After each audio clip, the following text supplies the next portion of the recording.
তোমরা তো সংসার করছো, সংসারের অনুরাগ আর রাধা কৃষ্ণের প্রেমের অনুরাগ আকাশ পাতাল পার্থক্য আছে।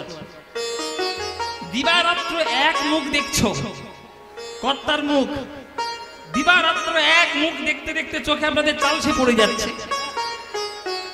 হ্যাঁ, সকাল বিকেল দুপুর সন্ধ্যা রাত দিনে ওই মুখ দেখে দেখে গা জ্বলে গেল। যখন প্রেম নতুন শুরু হয় তখন কবে কতবার দেখবো সেইটার ভালোবাসার টান থাকে। আর যেই সমস্ত সংসার হয়ে গেল, আপনি তার সঙ্গে বসবাস করছেন, সংসার করছেন 15 বছর 10 বছর 20 বছর, তারপর মুখটা দেখলে এবার গা চিরচির করে জ্বলে উঠছে, ঠিক কি না? বেশিরভাগ ক্ষেত্রে সেটা হয়। কিন্তু অনুরাগ ওটাকে বলে না। অনুরাগ কাকে বলে? দিবারাত্র দেখছেন, সকাল সন্ধ্যা দেখছেন, যুগের পর যুগ দেখছেন, দিনের পর দিন দেখছেন, কিন্তু যতবার দেখছেন ততবার নতুন বলে মনে হচ্ছে, সেটাই হলো অনুরাগ। মানে সোজা বাংলায় সোজা বাংলা ভাষায় বলতে গেলে ভালোবাসা যে অনুরাগের টানে বাসি হতে চায় না কখনো, সেটাকেই বলে অনুরাগ। ভালোবাসা বাসি নয়, ভালোবাসা সবসময় টাটকা। মানে রাধারানী সকালে গোবিন্দকে দেখেছেন, দুপুরে সূর্য পূজায় দেখেছেন, বিকেলে উত্তর গোষ্ঠের সময় দেখেছেন, আবার রাত্রির বেলা কেশর কুঞ্জে দেখেছেন, কালীয় দমনের সময় দেখছেন, গিরি গোবর্ধনের সময় দেখছেন, নৌকা বিলাসে দেখছেন, দান লীলায় দেখছেন, মান লীলায় দেখছেন। কিন্তু যতবার দেখছেন ততবার রাধারানীর মনে হচ্ছে এই বোধহয় জীবনের প্রথম দেখলাম। এইটা হচ্ছে অনুরাগ। সেই ভালোবাসাটা যাদের মধ্যে হবে তারা প্রকৃত অনুরাগের বিষয় জানবে। তাই রাধারানী আজকে জল ভরতে গেছিলেন ওই যমুনার ঘাটে। সেইখানে কৃষ্ণের রূপ নিয়ে, রূপের ডালি নিয়ে দাঁড়িয়েছিল। কৃষ্ণ রূপের দিকে তাকিয়ে রাধারানী সোনার কলসি একবারে যমুনার জলে হারিয়ে কৃষ্ণ রূপে একবারে ডুবে গিয়ে বাড়িতে ফিরে এসেছে। বাড়ির বউ সোনার গয়না হারিয়েছে, সোনার কলসি, শাশুড়ি ছেড়ে কথা কইবে? কি গো শাশুড়িরা, এই যেখানে যারা শাশুড়ি আছে তাদের বলছি, বাড়ির বউ যদি গয়না হারায়, বাড়ির বউ যদি সোনার রূপ গয়না হারিয়ে ফেলে, সোনার কলসি হারিয়ে ফেলে, তোমাদের গায়ের ইত্তি পিত্তি জ্বলে উঠবে না? এই যে বৌমা, আমরা কি রাজা জমিদারের মেয়ে নাকি? সোনার কলসি একেবারে যমুনার জলে ভাসিয়ে দিয়ে চলে এলে, কি একেবারে অন্যদিকে মত্ত ছিল, একবার সোনার কলসি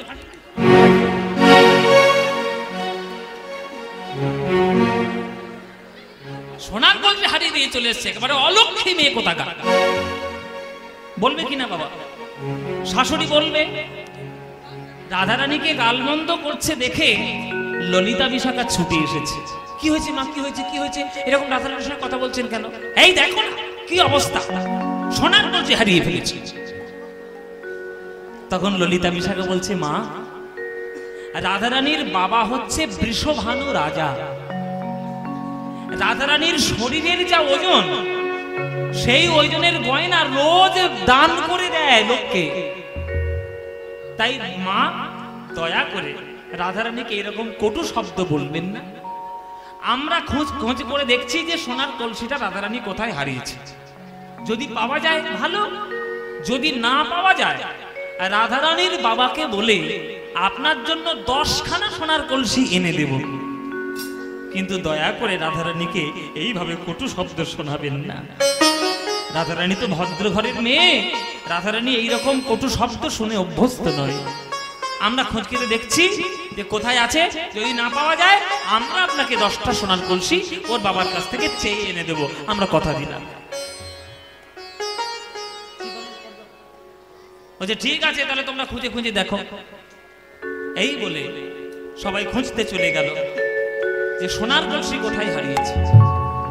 ললিতা বিশাখা রাধারানীর কাছে এসেছে। মায়েরা মন দিয়ে শুনবেন, এসব পর্যায়ে খুব কঠিন, তো ভীষণ মন দিয়ে শুনতে হবে। ললিতা বিশাখা সে বলছে, দেখ রাধে, আমরা সবাই জানি অল্প দামের বস্তুটা হারিয়ে যায় তখন, কখন? বেশি দামের বস্তুটা পাওয়া যায় যখন। তত্ত্বটা ভালো করে শুনবেন বাবা, বিচার করে দেখুন। আমার না আংটি পরার খুব শখ, আংটি ছোটবেলা থেকে আংটি পরার খুব শখ ছিল। পয়সা ছিল না তো, ছোটবেলায় পান্তাই খেতে পেতাম না। হ্যাঁ, নুন আনতে পান্তা ফুড়ে এরকম অবস্থা ছিল আমার ছোটবেলাটা। আর আমার বাবা কাকাদের তো আরো অবস্থা খারাপ, আর আমার ঠাকুরদার আরো অবস্থা খারাপ। আমার ঠাকুরদাদা প্রচন্ড কষ্ট করেছে, আজকে তিনি নেই। সব থেকে সুখে তিনি মরে গেছেন, একেবারে জল জ্যান্ত মানুষ, কোনো কষ্ট নাই, কিচ্ছু নাই, খেয়ে দিয়ে শুয়েছে, চলে গেছে। ওই রকম মরণ কে না চায়? কষ্টযুক্ত মরণ কেউ চায়? আমার ঠাকুরদাদা প্রচুর কষ্ট করেছে, ভীষণ। সে কষ্টের কোনো তুলনা নেই, সে কষ্টের কোনো সীমা নেই। ছোটবেলায় আমার আংটি পরার খুব শখ ছিল, ওই জন্য দশকর্মা ভান্ডারে তামার আংটি পাওয়া যায় না, ছোট ছোট তামার আংটি, ওইগুলো পরতাম আংটি, ভালো লাগতো। তারপরে অষ্টধাতুর আংটি, ওইগুলো। এবার একটু যখন পয়সা এলো তখন অষ্টধাতু সরে গেল, রূপোর আংটি এলো। আরেকটু যখন পয়সা হলো, রূপোর আংটি সরে গেল, সোনার আংটি এলো। বাবা, আরেকটু যখন পয়সা হলো, সোনা সরে গেল, হীরের আংটি এলো। তাহলে ধীরে ধীরে হারিয়ে যাচ্ছে কেন? অল্প দামের বস্তুটা হারিয়ে যাচ্ছে কখন? যখন দামি বস্তুটা ঘরে ঢুকছে। তাহলে রাধে, একটা সোনার কলসি তুই হারিয়ে দিয়েছিস যমুনার জলে, সোনার কলসি। তাহলে আমাদের মনে হয় সোনার কলসির থেকেও কোটি গুণ দামি জিনিস তুই পেয়েছিস, তাই তুই সোনার কলসি যমুনার জলে হারিয়ে দিয়ে এসেছিস। সেই দামি জিনিসটা কি, সেইটা তুই আমাদের কাছে বল, সেটা তুই বল। কারণ আমরা জানি নায়িকার সমস্ত গুণ তোর মধ্যে বর্তমান। তাহলে আমাদের এটা বিশ্বাস যে তুই যেমন তেমন করে সোনার কলসি যমুনার জলে ফেলবি না বা হারিয়ে আসবি না। নিশ্চয়ই ওই যমুনায় দামি কলসির থেকেও আরো দামি জিনিস তুই পেয়েছিস। বল কি পেয়েছিস? তখন রাধারানী বলে, ললিতা রে, যমুনার জলে গিয়ে আমি দেখি ভুবন ভোলানো রূপের ডালে নিয়ে আমার শ্যাম সুন্দর কদম গাছের গায়ে হেলানে দিয়ে বংশী বাজাচ্ছে। আরে রাধে রাধে বলে সেই বাঁশির ধ্বনি আমার কানে যখন প্রবেশ করেছে, আমি যমুনার ঘাটে জল আনতে গিয়ে এদিকে ওদিকে তাকাতে তাকাতে সেই কদম গাছের গায়ে হেলান দেওয়া কৃষ্ণ রূপকে দেখলাম। আরে যেই একবারে দেখেছি, আমার দেহ মন প্রাণ যমুনার জলে ভেসে যাচ্ছে। সোনার কলসি তো সামান্য, আমি নিজেই বিকিয়ে দিলাম গোবিন্দের চরণে। আমি দেখে এলাম ওগো, আরে কিবা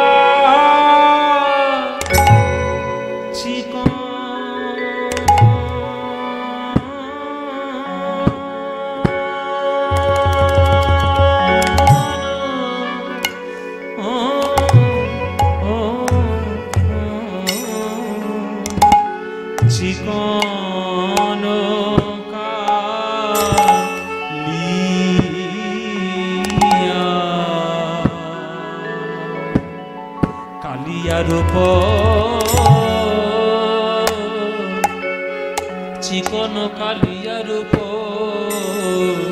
ওগো মোর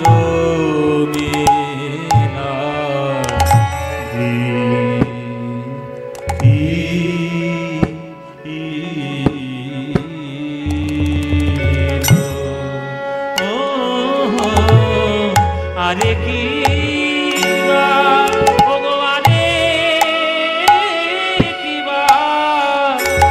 চিকন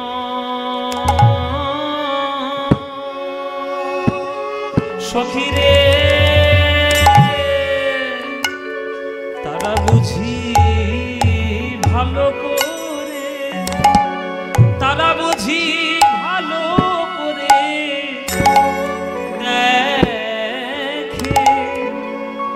দেখে নাই, দেখে নাই, দেখে নাই গো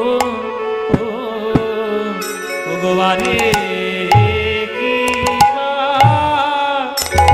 কি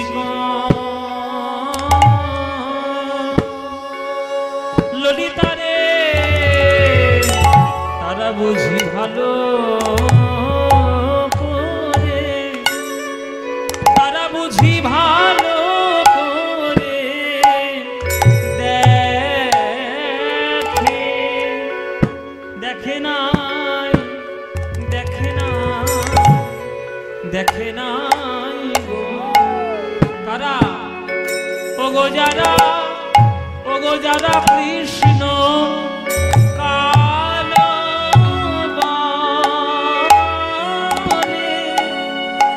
গোবিন্দের আলো,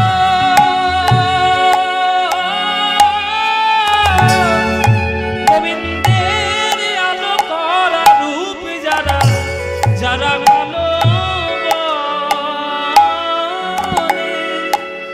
গৌরী তিয়ট, তিয়ট তালের গান, প্রাচীন গান, এই হচ্ছে আসল কীর্তন গান।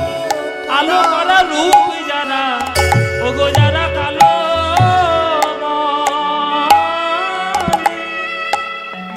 গোবিন্দের আলো,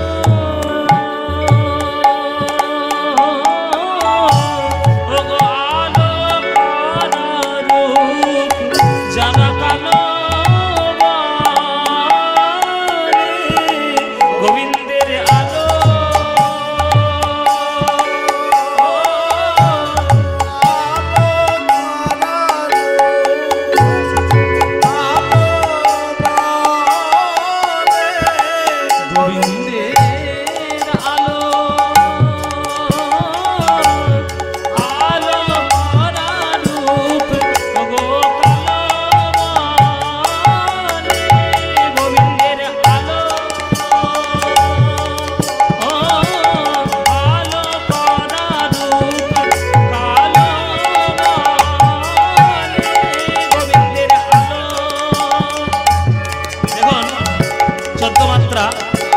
গৌরী তিয়ট 6-4-4 ছন্দ।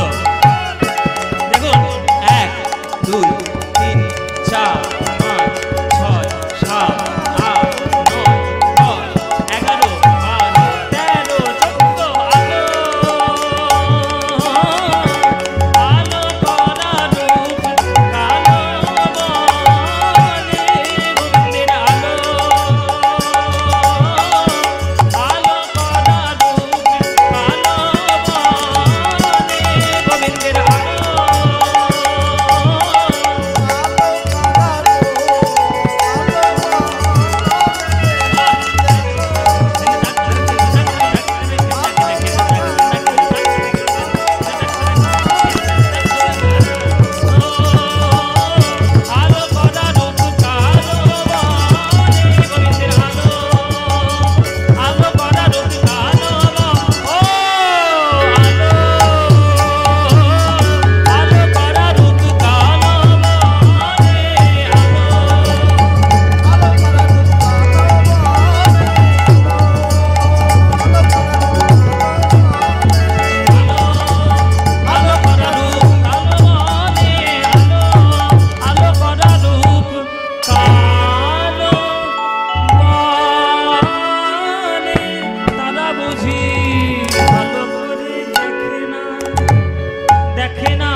চিকন কালিয়া রূপ মরমে লাগিল ধরনে না যায় মরিয়া।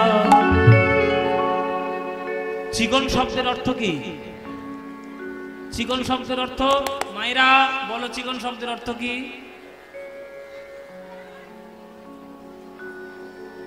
চিকন শব্দের অর্থ কি মায়েরা? না, শুনে নাও, চিকন শব্দের অর্থ বিভিন্ন জায়গায় বিভিন্ন রকম।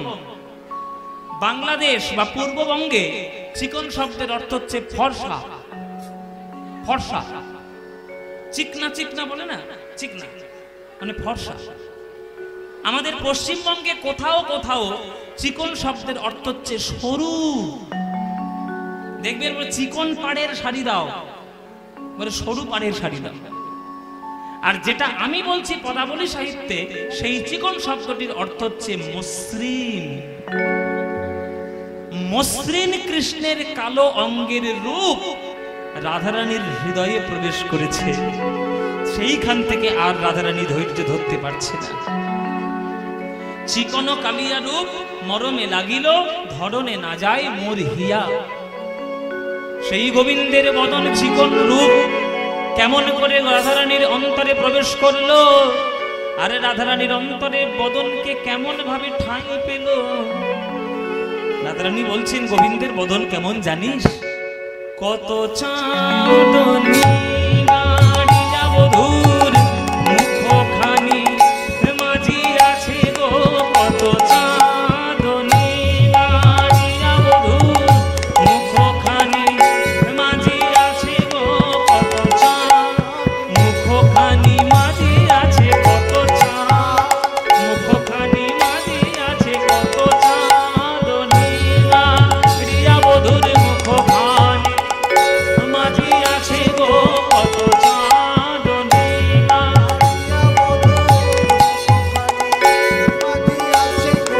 না জানি তাই কত সুধা দিয়া, কত সুধা দিয়ে ও কি আহারে, না জানি তাই কত সুধা দিয়া, কত সুধা দিয়া।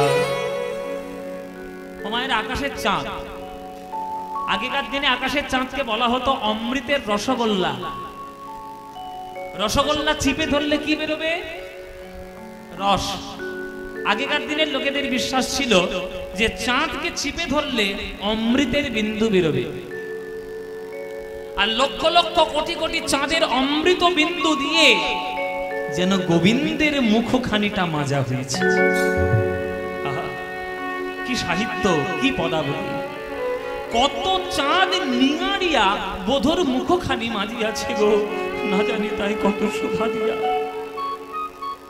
হ্যাঁ, না জানি তাই কত সুধা দিয়া। গোবিন্দের এই বদনের মধ্যে সব থেকে সুন্দর জায়গা কোনটি? সব থেকে সুন্দর জায়গা কোনটি? মধুরম মধুরম বাপুরস্য বিভো, মধুরম মধুরম বাপুরস্য বিভো, মধুরম মধুরম বাপুরস্য বিভো, মধুরম মধুরম বাপুরস্য বিভো, মধুরম মধুরম বদনম মধুরম, মধুরম মধুরম মধুগন্ধি মৃদু স্মিতমে তদহো, মধুগন্ধি মৃদু স্মিতমে, মধুরম মধুরম মধুরম মধুরম মধুরম মধুরম মধুরম মধুরম মধুরম মধুরম মধুরম।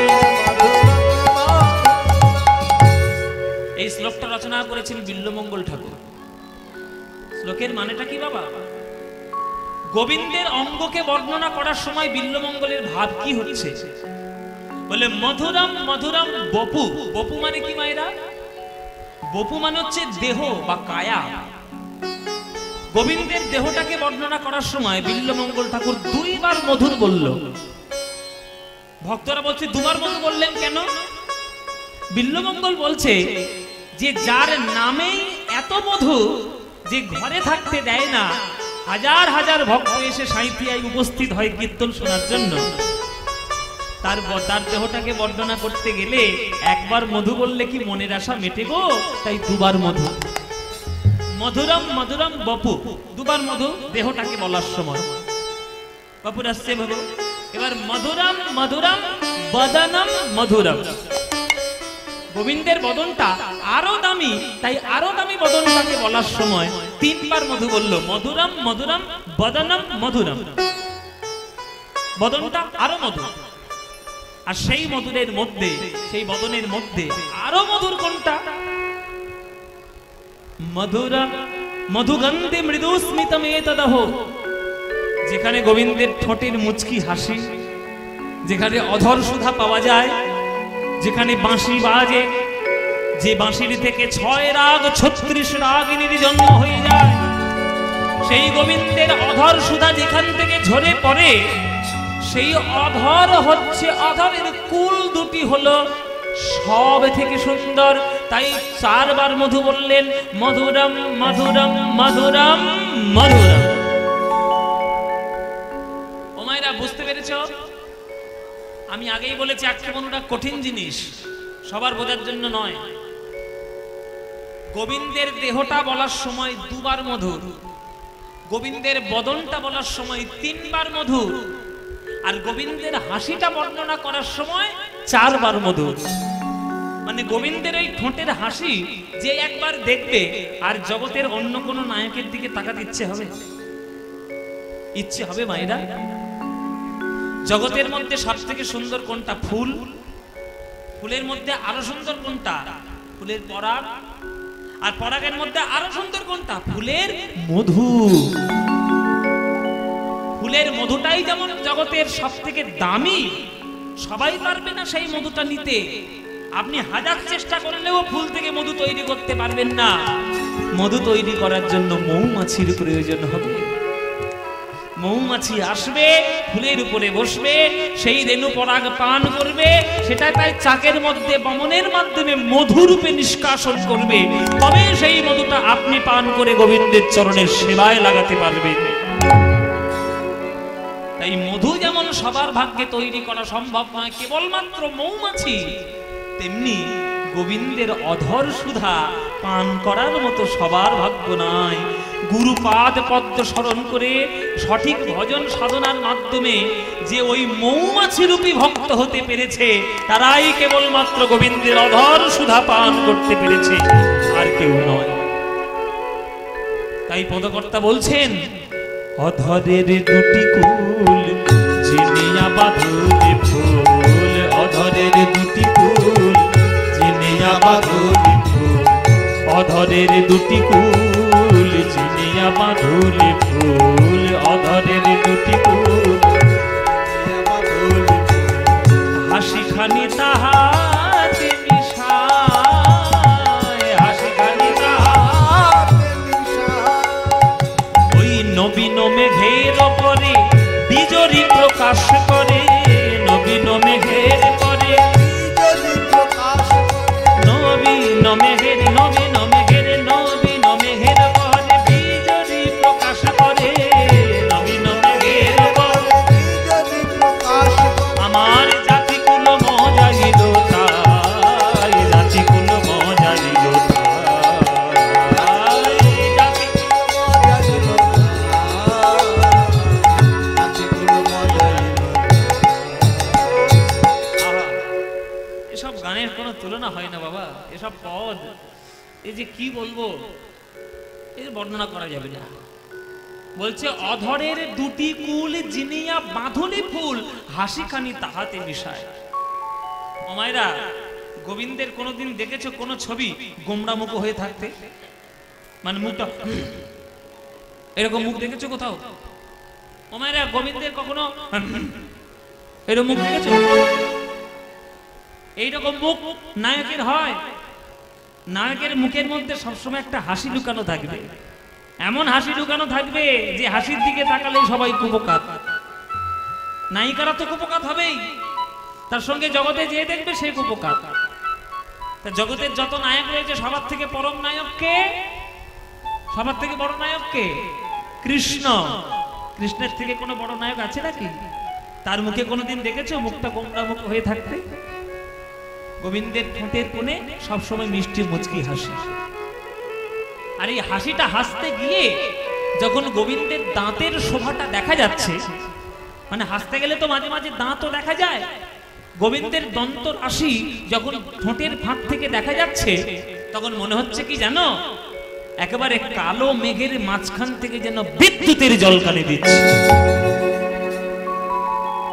আকাশের মেঘ যতই কালো হোক, তার মধ্যে থেকে যে বিদ্যুতের ঝলকানিটা বেরোয়, সেই একটা বিদ্যুতের ঝলকানিতে জগৎ চকচক করে ওঠে, ঝকঝক করে ওঠে। তেমনি গোবিন্দের এই দাঁতের, ওই ঠোঁটের ফাঁক থেকে দাঁতের শোভা যখন দেখা যাচ্ছে, তখন ভক্তর হৃদয়ের মধ্যে সকল কালিমা দূর করে দিয়ে ভক্তের হৃদয় যেন ঝকঝক করে উঠছে, চকচক করে উঠছে, সকল কালিমা যেন দূর হয়ে যাচ্ছে। নবীন মেঘের পরে বিজলি প্রকাশ করে, নবীন মেঘের পরে বিজলি প্রকাশ করে, আমার জাতি কুল মজা নিল তার, জাতি কুল মজা নিল তার, জাতি কুল মজা নিল তার, জাতি কুল মজা নিল তার। আরো আছে, ললিতা বিশাখা বলছে সর্বনাশ হয়ে গেছে রাধে, তুই তো হাসির দিকে তাকিয়ে তো তোর সব চলে গেল, আর কি তোর কোনো সর্বনাশ ঘটলো নাকি? বলে সর্বনাশ কি বলে শেষ করা যাবে না ললিতা, সর্বনাশের পর সর্বনাশ। আমায়রা কপাল যখন খারাপ থাকে, তখন অসম্ভবটা সম্ভব হয়, তাই না? ও মায়েরা, তোমরা শ্রীবৎস রাজা বলে একটা রাজার কথা শুনেছো? শ্রীবৎস রাজা আর চিন্তা, তার রানীর নাম ছিল চিন্তা। শনি ঠাকুরের কোপ দৃষ্টির প্রভাবে সবকিছু হারিয়ে শ্রীবৎস রাজা জঙ্গলের মধ্যে বাস করতেন। একদিন রানী একটা শোল মাছ নিয়ে এসছে। শোল মাছটা নিয়ে এসে রাজার কাছে দিয়ে বলছে, রাজা কিচ্ছু পেলাম না, এটাই খেয়ে কাটাতে হবে।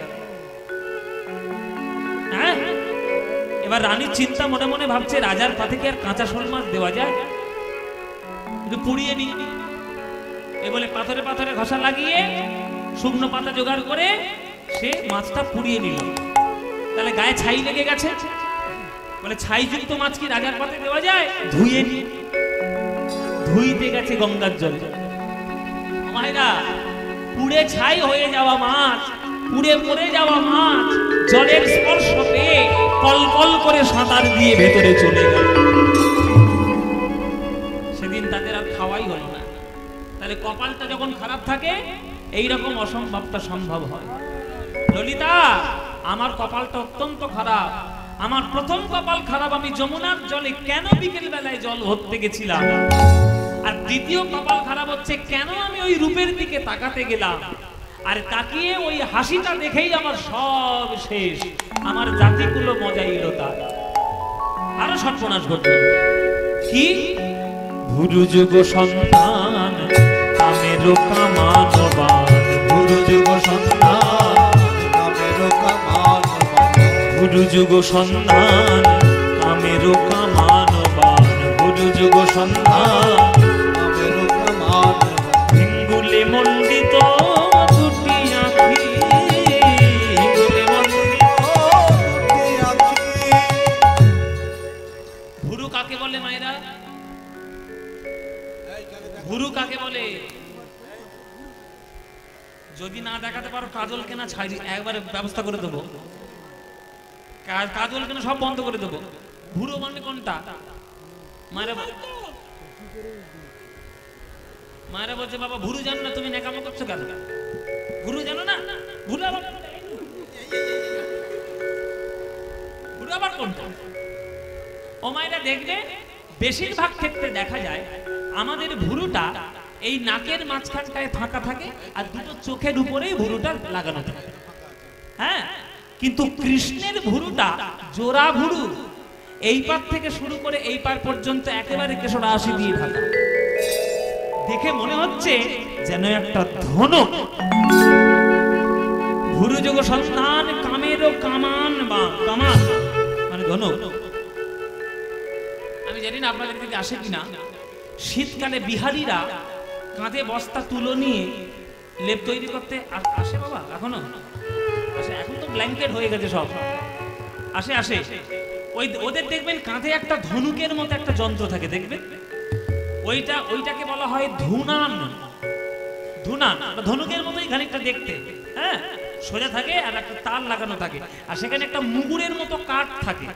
ওই তুলোগুলো ওই ধুতোর উপরে রেখে ওই কাঠ দিয়ে ডাউ ডাউ ডাউ করে আওয়াজ করে তুলোগুলোকে খোলানো হয়। ওই জন্য বলে তুলো ধোনা করে ছাড়বো। বাংলায় বলে না তুলো ধোনা করবো। এই যে উল্টো পাল্টা যদি কেউ অন্যায় টন্যায় করে তখন পাড়া প্রতিবেশীর লোকের তুলো ধোনা করে ছাড়বো।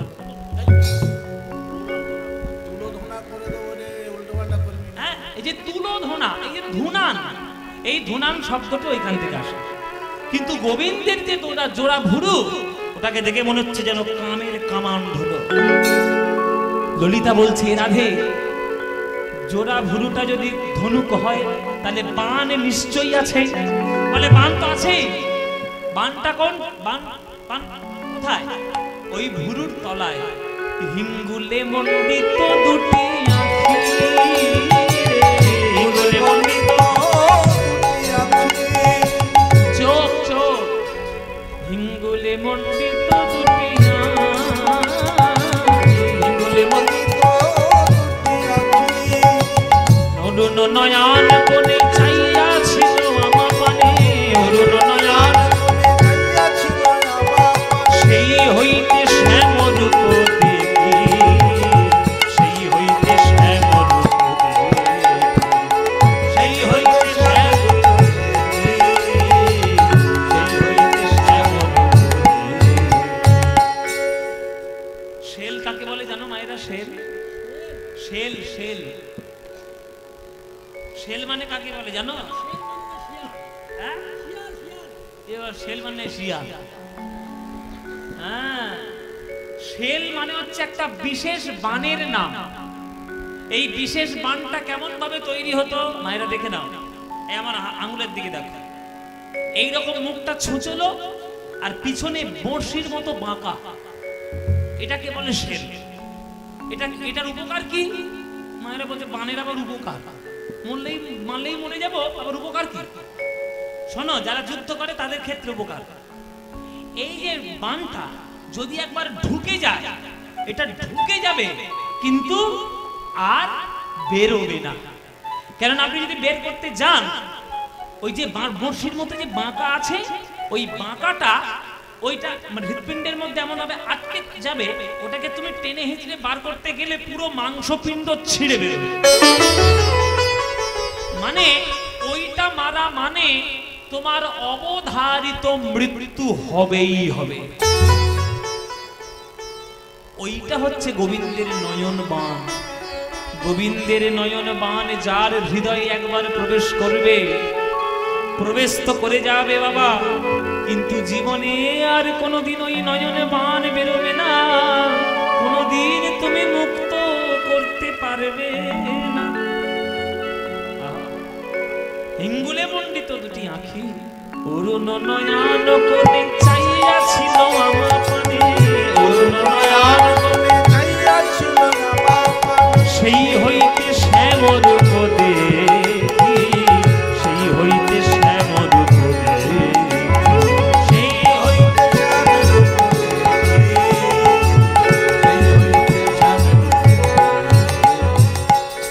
সেই হইতে শ্যাম রূপ দেখি।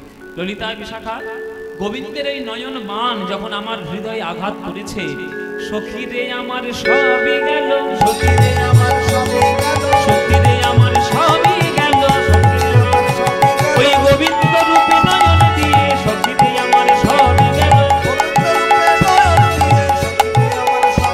ওই কৃষ্ণ রূপে নয়ন দিয়ে জাতিগুলো মনে লজ্জা হইল, কৃষ্ণ রূপে নয়ন দিয়ে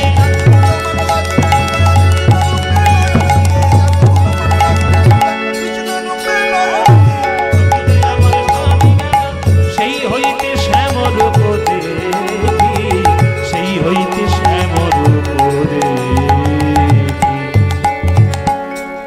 ললিতা বলছে, আচ্ছা রাধে, তুই একটা নায়িকা, পড়াশোনা জানা মেয়ে, গান বাজনা জানা মেয়ে, ছবি আঁকা জানা মেয়ে, নায়িকার যতগুলো গুণ সবগুলো তোর মধ্যে বর্তমান, তুই একটা রাখাল ছেলের প্রেমে এইরকম করে মজে গেলি। ও মায়েরা, কেউ প্রেমে যখন পড়ে তখন জাত পাত ধর্ম টর্ম বিচার করে পড়ে। এখানে যারা গান শুনছো সত্যি কথা একটা হাত তুলে বলো তো, সত্যি কথা, মিথ্যা কথা বলবে না, বলে দিলাম, বললেই ধরা পড়ে যাবে। এখানে যারা গান শুনছো, ছেলে মেয়ে বাবা মা যারা এসেছো, কারা কারা প্রেম করেছো হাত তোলো দেখি। কারা কারা প্রেম করেছো? বাবারা মায়েরা মনে মনে ভাবছে বাবা প্রেম যদি করেও থাকি তোমায় বলবো নাকি, তোমায় বলবো নাকি প্রেম করেছি। একবার প্রেমে যখন পড়েছিলে তখন এই প্রেমিকের বা প্রেমিকার জাত পাত ধর্ম বর্ণ দেখেছিলে?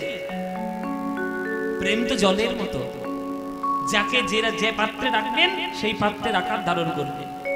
প্রেমে কেউ ওই জাত পাত বর্ণ ধর্ম দেখে পড়ে না। তাই রাধারানী বলছে, ওরে আমি কার প্রেমে পড়েছি? কালার প্রেমে। সেই কালা গরু চড়ায় না রাখাল রাজা না সে কি করে আমি তো আর দেখিনি। ওই কৃষ্ণ প্রেমে মন যখন একবার মজে গেছে আর তো মন ফেরানোর জায়গা নেই, আর মন ফেরানোর উপায় তো নেই। ললিতা বলছে, তা তোর এই সর্বনেশে কাণ্ডটা কখন ঘটলো রাধে, কবে থেকে ঘটলো? তখন বলছে রাধারানী, কবে থেকে ঘটলো জানিস? যমুনার জল হইতে উঠিয়া আসিতে পথে, যমুনার জল হইতে আসি, যমুনা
সেই আনন্দ আপনারা জীবনে পাবেন না। কেননা গাওয়ার মধ্যে যে আনন্দটা আমরা পাই, আমরা তো দেখে বুঝে জেনে গাইছি, ওই জন্য আমাদের হৃদয় পূর্ণ। যমুনা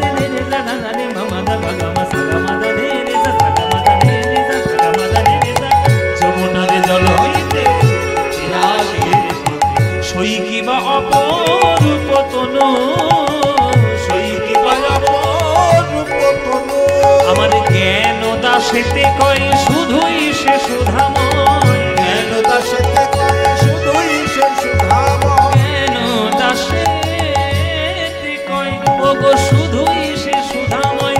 গোকুলে নন্দের বালা কান, গোকুলে নন্দের বালা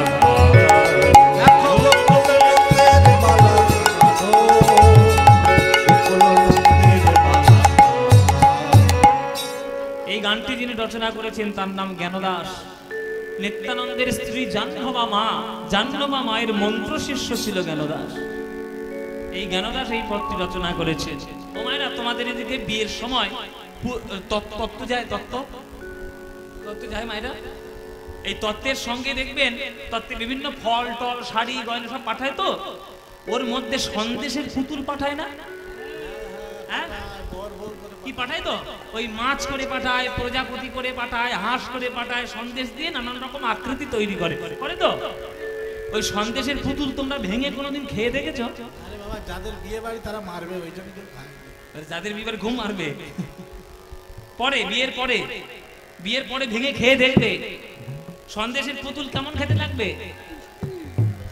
বলে বাবা কেমন আবার খেতে লাগবে? মিষ্টি লাগবে।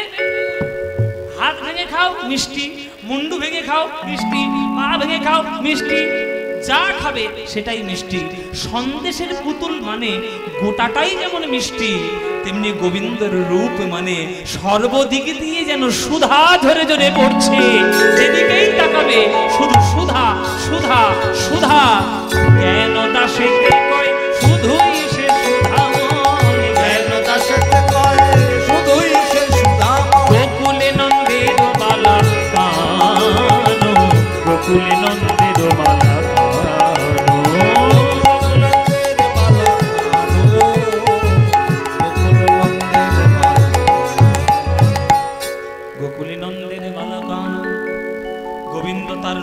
দিয়ে খেলা করে, গোবিন্দ তার গুণ দিয়ে খেলা করে। গোবিন্দ সরৈশ্বর্যপূর্ণ ভগবান, যেখানেই দেখবে ভগবানের শুধু খেলাই চলছে। বিশ্ব ব্রহ্মাণ্ড রোমকূপ থেকে জন্মগ্রহণ করিয়ে জন্ম দিয়ে বিশ্ব ব্রহ্মাণ্ডকে নিয়ে কৃষ্ণ খেলা করছেন। সেই কৃষ্ণ বৃন্দাবনে প্রেমের খেলায় মত্ত রয়েছেন। তারপর যুগে বাবা কৃষ্ণের 3 ধরনের লীলা, বৃন্দাবন লীলা, মথুরা লীলা, দ্বারকা লীলা, 3 ধরনের লীলা।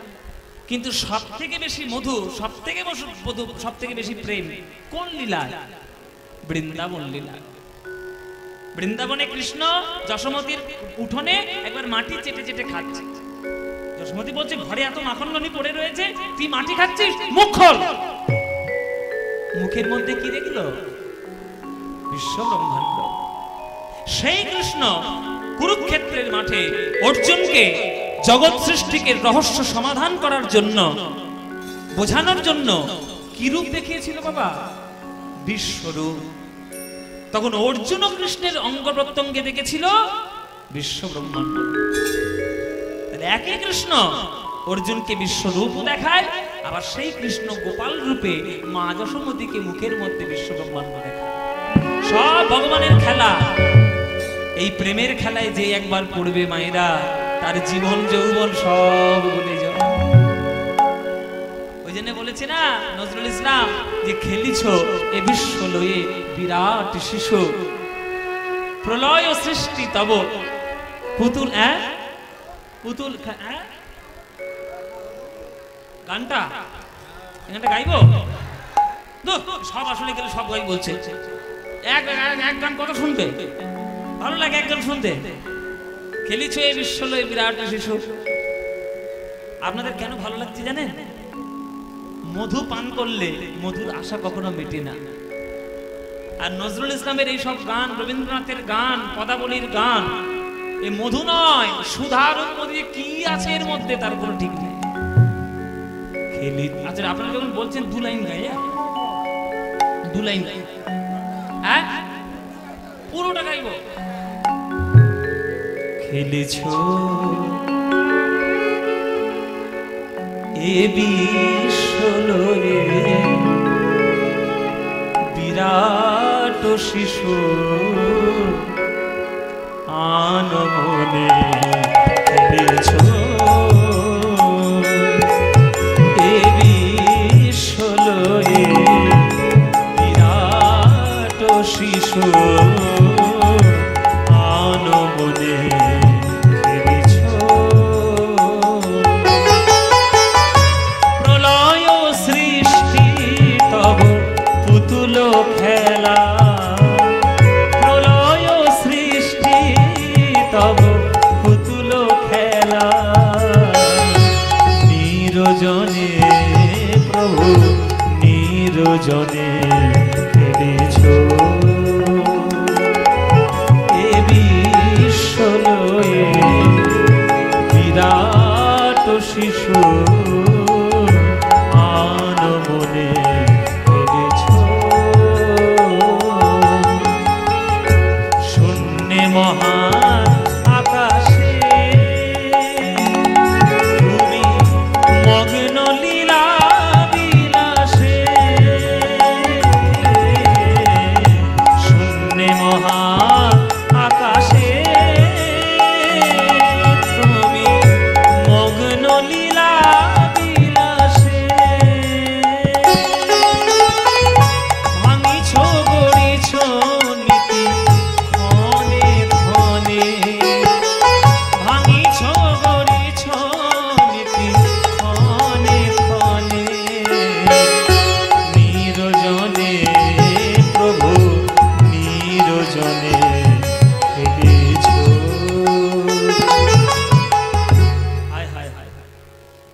কারো বিশ্বসে খেলো না তব হে উদাসী পড়িয়া আছে রামা পায়ের কাছে রাশি রাশি তারকার বিশ্বসে খেলো না তব হে উদাসী পড়িয়া আছে রামা পায়ের কাছে রাশি রাশি নিত্য তুমি হে উদাস সুখে দুঃখে অবিকার নিত্য তুমি হে উদাস সুখে দুঃখে অবিকার হাসিছ খেলিছ তুমি আপন সনে হাসিছ খেলিছ তুমি আপন সনে নিরজনে প্রভু নিরজনে খেলিছ এ বিশ্বলোকে বিরাট শিশু আনন্দে খেলিছ হৃদয়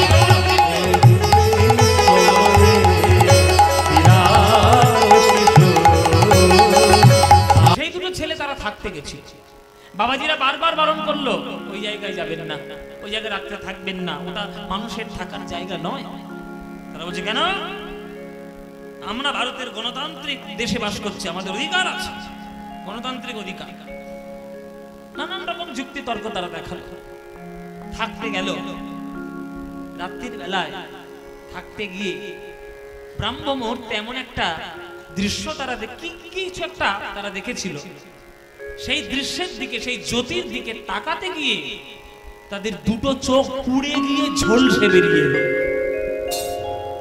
পুড়ে গিয়ে ঝলসে বেরিয়ে এলো আর সারা জীবনের মতো কথা বলা বন্ধ হয়ে গেল তারা সারা জীবনের মতো দেখতেও পেল না আর লোকের কাছে বলতেও পারলো না যে তারা কি দেখেছে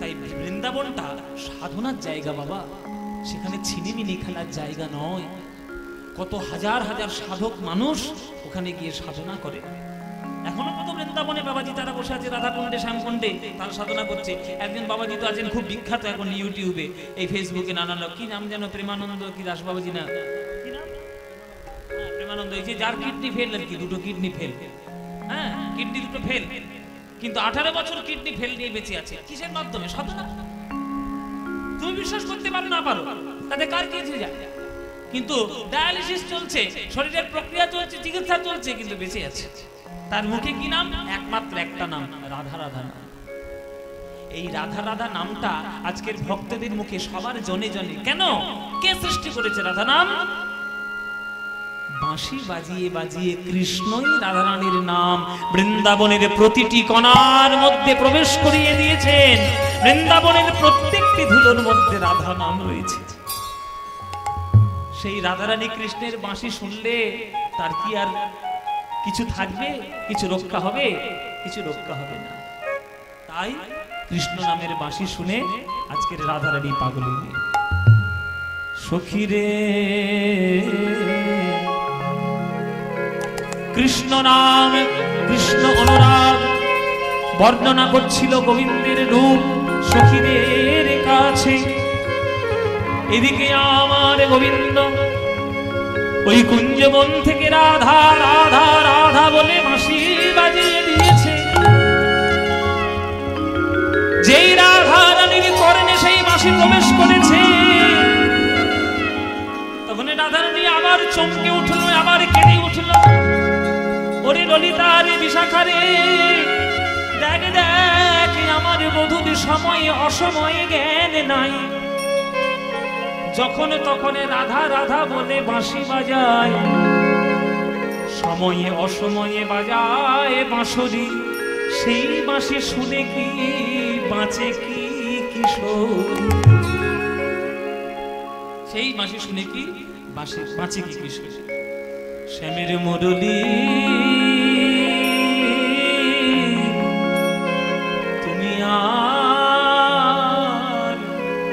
রাধার নাম ধরে বেজনা বেজনা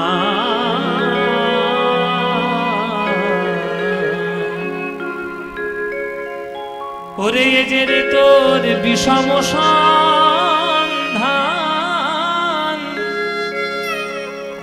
তাহে অবলার প্রাণ প্রাণে সহে কত যাতনা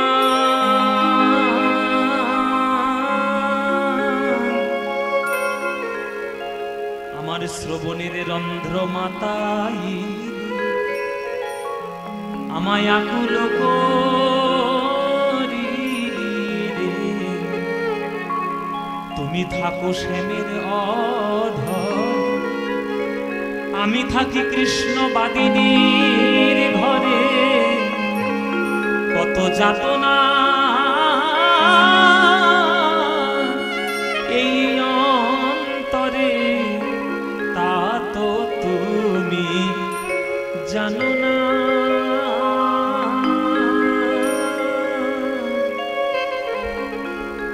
ওরে ও ডাকাতের মুরলি কি বলি তোমায় ওরে ও ডাকাতের মুরলি কি বলি তোমায় নাই হরি হরি হরি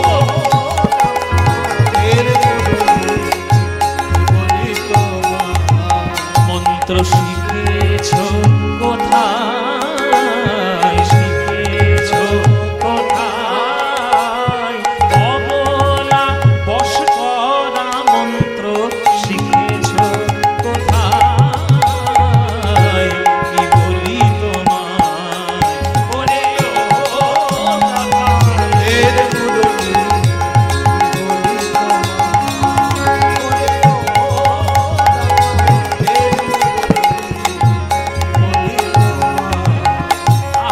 গোপী মন চোরার চারু চন্দ্রা ধরে থাকো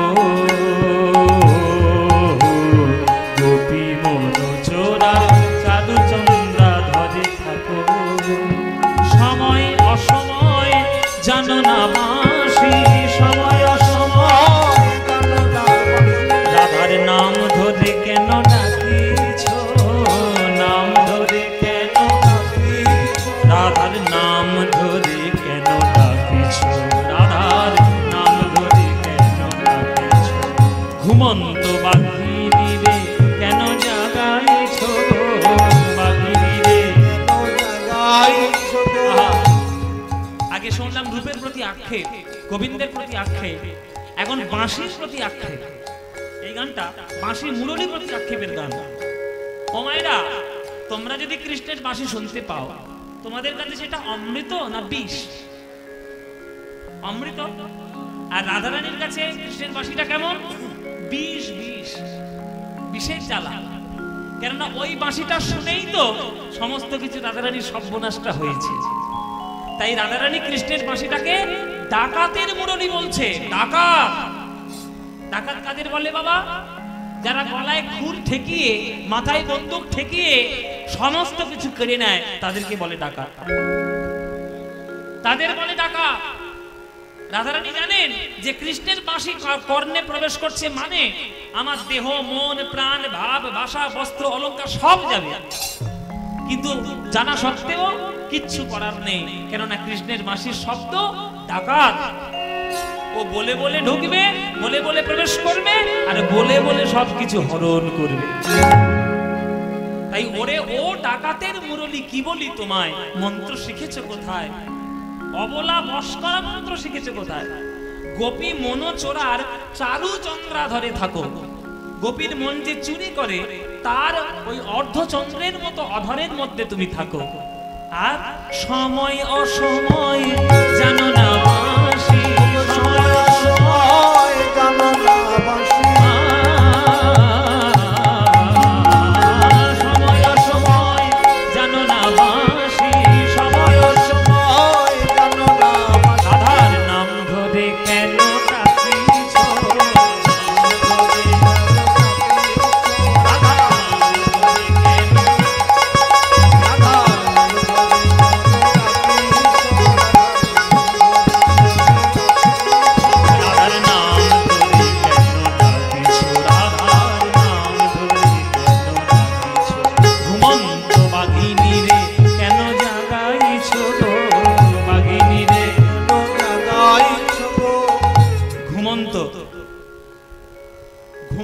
বাঘিনী।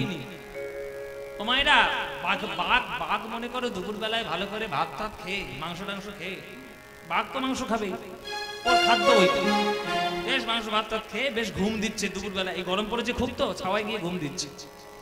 তুমি চিড়িয়াখানায় তাকে দেখতে গেছো, তোমার নাতি আবদার করছে ঠাকমা বাঘ আমার সঙ্গে কথা কয় না কেন, বাঘের ঘুমটা ভাঙাও।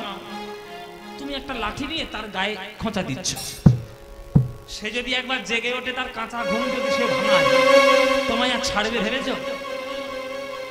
কি বাবা, কাঁচা ঘুমটা যদি বাঘের ভেঙে যায় সে তোমায় ছেড়ে কথা কইবে?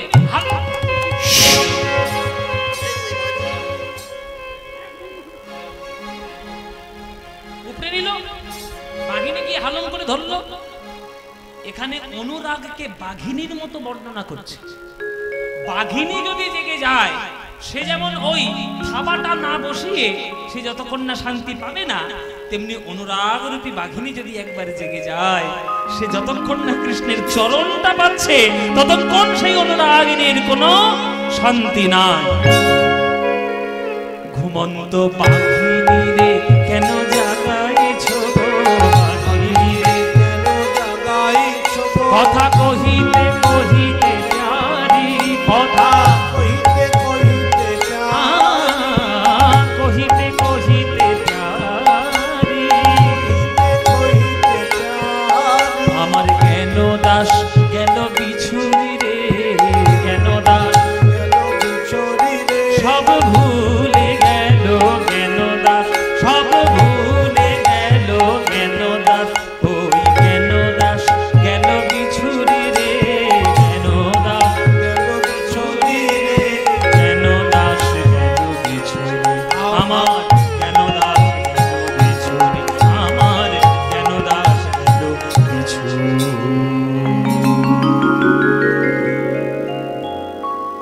গোবিন্দের বাঁশি রাধা রাধা রাধা বলে বাজিয়ে দিয়েছে।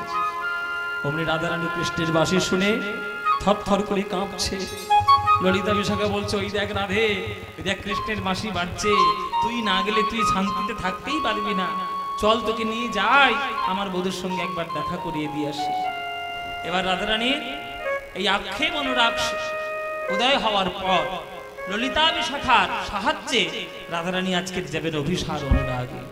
হ্যাঁ, ওই জন্য বলছে বংশীরাবে পশিল কানে, চিতে না ধৈর্য মানে, অমনি উঠিলা রসবতী, তোরা কে যাবি আমার সঙ্গে, বিপিন বিহার রঙ্গে, ভেটিবারে গোকুলের পতি। এই তোরা যাবি নাকি? তোরা কে কে যাবি রে, কে কে যাবি রে, কে কে যাবি রে,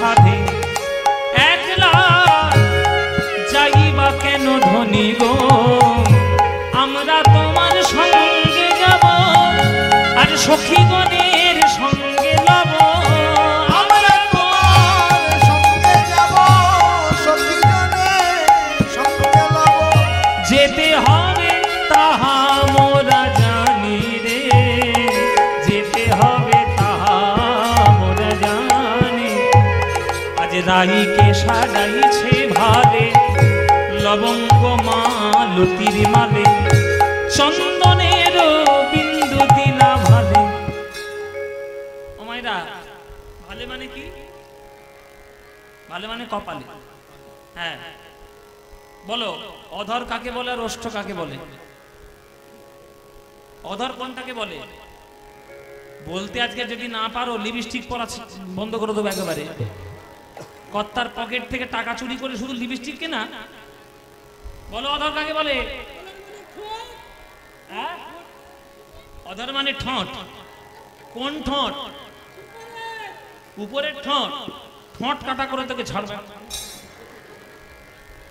ও মায়েরা কোন ঠোঁট গো? নিচের ঠোঁট। নিচের ঠোঁট কেন না গোবিন্দের বাঁশিটা নিচের ঠোঁটেই বাজে, আর এইখান থেকে অধরামৃত সুধা পাওয়া যায়, আর এইখান থেকে 6 রাগ 36 রাগিনীর সঙ্গীত সুধা পাওয়া যায়। হ্যাঁ, তাই রাধারানী আজকের অল্পের মধ্যে সাজছেন। হ্যাঁ, অল্প কপালে একটা চন্দনের ফোঁটা, তার উপরে সিঁদুরের ফোঁটা, গলায় দিয়েছে একটা মালতী ফুলের মালা। হ্যাঁ, দিয়ে বলছে যা তোর সাজানো হয়ে গেছে। রাধারানী বলছে সাজাবি কম বলে এত কম? আরে 2-1টা গয়না না দিলে নায়িকার কি ভালো লাগে? কি গো মায়েরা, এখানে যাদের বিয়ে হয়ে গেছে আর যাদের হব হব করছে, তোমরা ভালো করে একটা যুক্তি শুনে নাও। মেয়েদেরকে বশ করতে গেলে পিসিচন্দ্র জুয়েলার্সের সঙ্গে সম্পর্ক রাখবে। হ্যাঁ, তাহলে দেখবে সব কিছু ঠিক হয়ে যাবে। সুতরাং এই গয়না পড়তে বেশি ভালোবাসে মেয়েরা, ওই জন্য রাধারানী বলছে আমাকে গয়না দিয়ে সাজা। ললিতা বলে আমরা সাজাতে পারবো না। হ্যাঁ, তোর গয়না বাক্স দিচ্ছি, নিজে নিজে সাজ। বলে ঠিক আছে তাই হবে। এবার রাধারানী গয়নার বাক্স থেকে নিজে নিজে সাজছে। রাই ধ্বনি ভূষণ পরে যাতে মনোহরে মনোহরে ধৈর্য ধরি বাকি বা আনে রে গোবিন্দ দাস তুলনা নাহি গো হয় চাঁদে যেন নামে আছে ঘুমে রে চাঁদের মালা চলেছে বালা নয় চাঁদের মালা চলেছে ও গো হাতে চাঁদে পাই চাঁদে কপালে চন্দন চাঁদে হাতে চাঁদে পাই কপালে চন্দন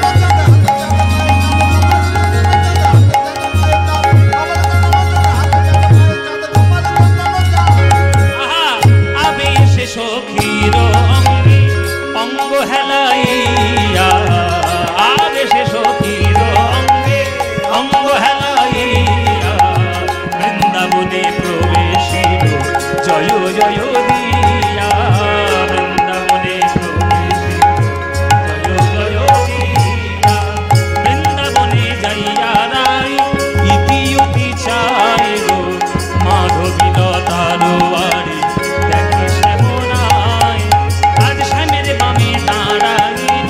রসেন মঞ্জরি কেন দাস মাগেরা চরণ মাধুরী আজ রাধা কৃষ্ণের মিলন হলো রাধা কৃষ্ণের ওই মাধবী লতার আরে হরি হরি হরি বলো মাধবী লতার আরে হরি হরি হরি হরি বল হরি বল হরি বল হরি বল হরি বল